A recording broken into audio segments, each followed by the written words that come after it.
Kung naghahanap ka munin bagong mapapasyaran, madya sa Banwa nin Castilla. Asin Porbaran ang Castilla Riverfront kan probinsya nin Sorsogon. Pwedeng mag-picnic, pwede man mag-swimming, o kaya itry ang sa idang floating cottage. Ang pamilya kabil kan Barangay Mayon, dawa haranian harong sa Castilla Riverfront, inipasanan primerong pagkakataon na makapasyar sa lugar. Maganda yung view and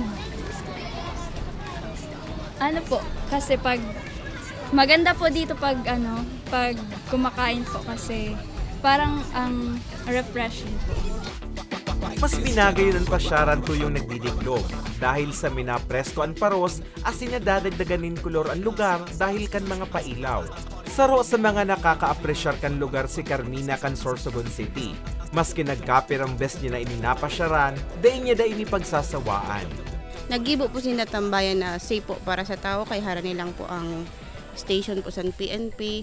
Okay po na isip po nila para build up po ang lugar po. Sigon sa Tourism Officer kan Castilla na si Benedicto Fernandez Jr., naging tapukan din basura ang lugar, kaya naman dinevelop ninda ini.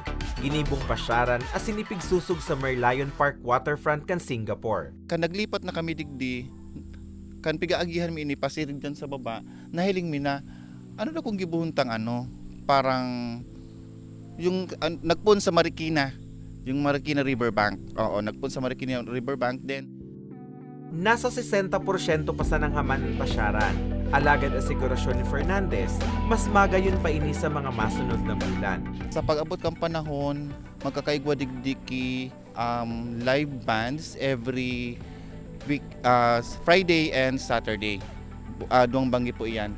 Then, makagmong po kami digdiki mga magtitinda para po makater mi man sa mga bisita na mag-aratent na magdidirigdi. Libre ang pamamasyar sa Castilla Riverfront. Agad sa nakan lokal na gobyerno na imantinir kan mga namamasyar ang kalinigan kan pasyaran. Para sa mga baretang Tatak Bicol, Carmelo Blanco.